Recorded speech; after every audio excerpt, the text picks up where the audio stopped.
My name is Jerome and I'm a gardener, one of 6 here at Newnham College Gardens. I've been here for 2.5 years and really enjoying working here. Our sustainable practices here at the garden really start with the soil. All of our green waste, we make lovely organic, rich in nutrient compost that we're going to be using all around the garden to mulch our flower beds and incorporate in the soil as well to improve the structure. Look at this beautiful, rich compost. Those compost heaps in themselves are really rich in biodiversity. Look at these little worms. In our plant production, we do not use any peat anymore. All our compost is peat free to try and protect this very valuable habitat. Really beautiful greenhouses. They were erected in February. So really top-notch, fitted with water butts on all corners, and we use that water to water around the yard.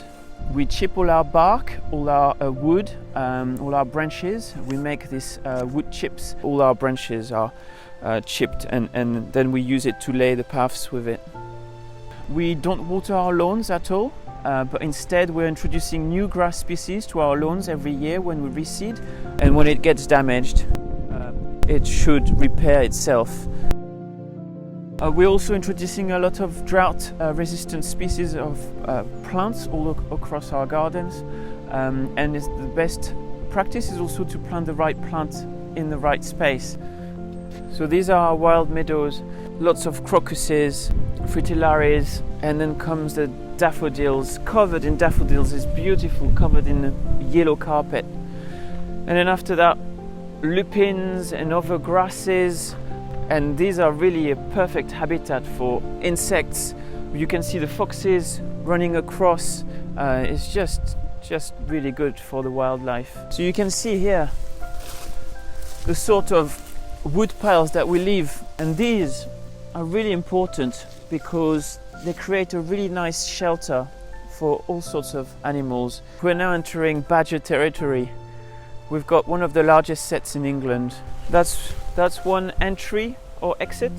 They're protected animals, so we can't do anything about it. They're quite destructive, tearing up the lawns, but there's nothing we can do about it. We just live with them.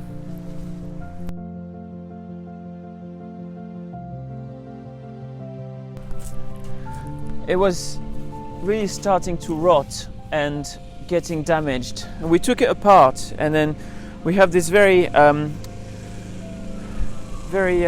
talented carpenter that fixed it, and now it looks brand new. It's got many years ahead. So this is run by the students. We're here for support, for guidance if they need anything. We really want them to feel empowered that they can grow their own fruits and vegetables. And the permaculture way is really work with nature, recycle everything. The permaculture beds are built in layers. It starts with big trunks and branches, and then upside down turf, soil, lawn clippings. It's like a green lasagna. And slowly the wood at the bottom will decay. But the wood didn't go to waste because we built this beautiful garden house